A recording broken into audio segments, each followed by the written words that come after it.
is 2020 the year of the Lady Wham and Lesbian Christmas movie, it is the year of all of the gay, lesbian, queer, whatever Christmas movies.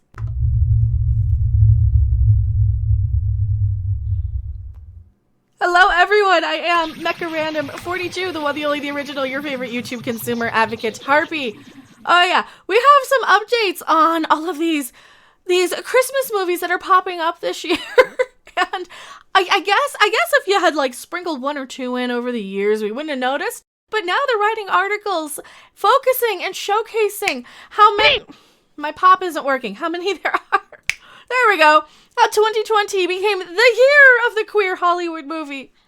And there was much rejoicing. Awesome. As an alphabet person myself, okay, I'm only the B, guys. It's fine. Giggity. The happiest season, maybe taking over. See, this is why I can talk about it, right? How 2020 became the year of the queer holiday movie. And like I say, I usually have to drop the B every now and then whenever I do talk about the gay stuff, because I know it's not enough to be really considered a part of the community, but hey, it's a start. So Hulu's happiest season may be taking over as one of the holiday season's biggest movies, but it is far from the only queer movie coming out. I see what they did there. That just means there's more movies for me to review, right? And that I'm going to be watching. You know how I feel about Christmas already. I'm a bit of a Scrooge. I'm a bit of a curmudgeon. I worked retail for a lot of years. So me and Christmas movies are kind of like, but you know, I gave this one, I did review this one. If you want to check out my review, I'll link it, boop, up here somewhere. Amidst everything terrible that's happened in 2020, there have been a few bright spots on film and TV. After many years of generic straight couples finding unlikely romance in and around the winter holidays, in Hallmark and Lifetime movies with Mad Lib-style plots, queer characters are finally getting a Mad Lib style. So they basically are making Mad Libs movies now. Why not? That seems to be the case with a lot of these movies anyway. They're all kind of just fill in the blanks as you go.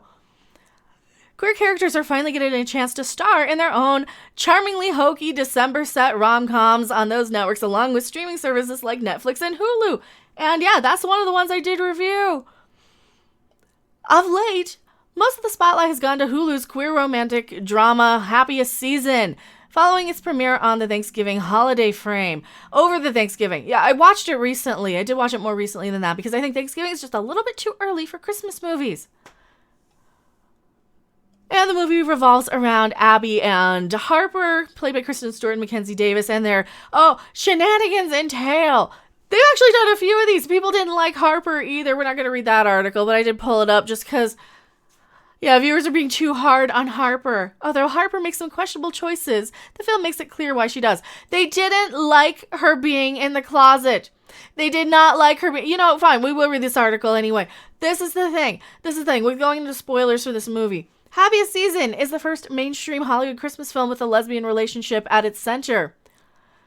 And it's directed by a gay lesbian whammon woman, too. Okay, wonderful. We're okay with that. Why do you have to tell us? Why? Do you need a cookie? I made some the other day. I've been doing baking streams. Also, if you guys do like my content, please like, subscribe, share. Sometimes I do cooking streams even, because fun.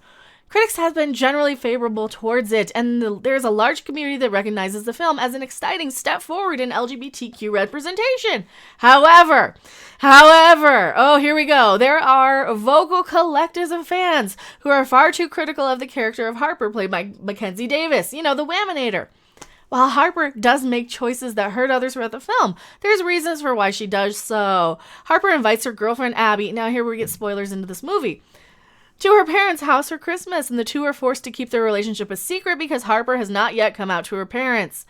The experience puts a strain on their relationship, and some viewers judge Harper for what is actually a very complicated situation. Her parents aren't accepting of the LGBT community, which was not true. That was actually not true in the film, and Harper has experienced homophobia perpetuated her family her entire life. That is not from her family, and if they watched it, no, she was just embarrassed by it. She was just afraid to say anything because she didn't want to screw up. The second she did anything that wasn't absolutely perfect, her parents might, and this is all in her own head. They didn't say they had a problem with it. Her bad actions, asking Abby to lie, hanging out with her ex-boyfriend, and smashing her sister's painting, are made out of fear of rejection by her community. Not necessarily. It was a lot more complex than that. And yeah, they kind of made her out to be somebody who's just too afraid to come out of the closet, right? And that was kind of my critique and viewpoint of this. And if you really want to get into every single detail and plot breakdown, I'm just going to sum up real quick here, is that they did make a good, compelling, double-sided argument for, hey, some people are coming out a little bit later than others. Some people might not want to come out right away. Some people want to be private. And you know what? They really didn't paint the family in this negative light so much, other than the fact that the family wanted everything to be absolutely perfect and amazing and wonderful and have no controversy and have no weird anything or different anything. And if they're interpreting that as against LGBT people, then I think they're misinterpreting it, I think. One of the biggest issues some have with the film is that Harper asks Abby to pretend to be straight. By doing so, she's asking Abby to hide a part of herself in her own very emotionally complicated situation. Abby accuses Harper of hiding her, to which Harper responds that she is in fact not hiding Abby, but herself. And therein lies her defense. Coming out is a deeply personal and terrifying thing that queer people should have complete control over. And the friend gives Abby very wise advice about how coming out that the fans appreciate outside of the film's context, but for some reason do not carry over to Harper's actions. But see, they're just wanting to be mad is what it feels like. They just feel like, oh, you shouldn't do that. You should always be perfect every second of every day. That's not how people progress and learn as people. That is the opposite of character growth. So they're showing a character who is not yet perfect and still has flaws. And then they, of course, spoilers, come around to being, hey, I'm going to be as happy as I can be and try and be comfortable in my own skin and not worry about what other people think. They just completely misunderstood it just so they could be mad and at people. Oh, and that's not even all of them. There's more LGBT Christmas movies. Did you want me to review more of them? Happiest Season is far from the only queer romance set around the winter holidays. I don't like the word queer. It sounds like something's wrong with that. I never liked that word to describe I just don't like the word as a descriptor. Set around the winter holidays to begin streaming in 2020. Recently, Netflix made writer-director, I am not going to pretend or even attempt to pronounce your name. I apologize.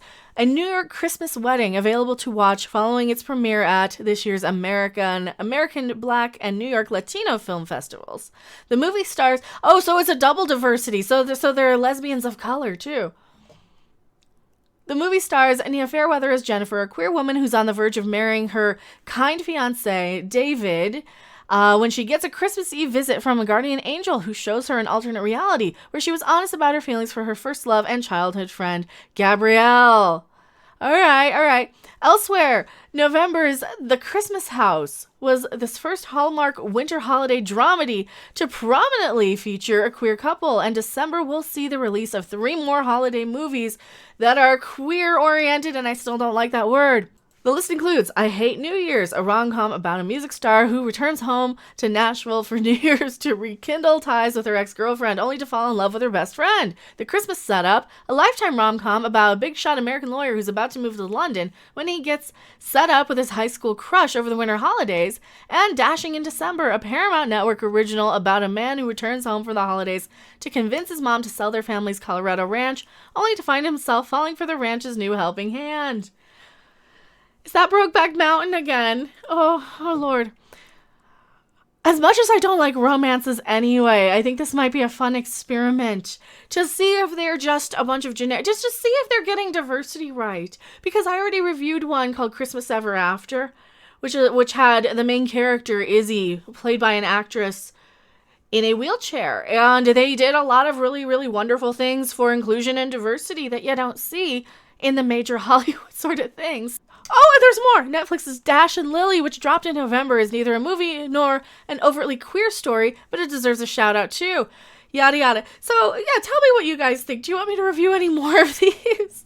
I'm curious, and let's face it, who doesn't like watching this?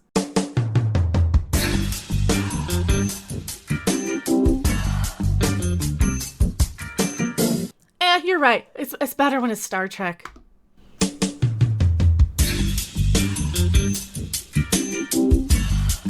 me what you guys think in the comment section below. I am MechaRandom42, and I'll see you guys later. Bye.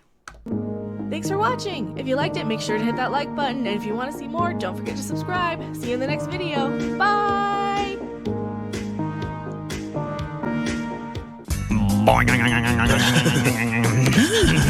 Giggity, giggity, giggity, giggity, giggity, giggity, giggity, giggity, giggity, giggity, giggity, giggity, giggity, giggity,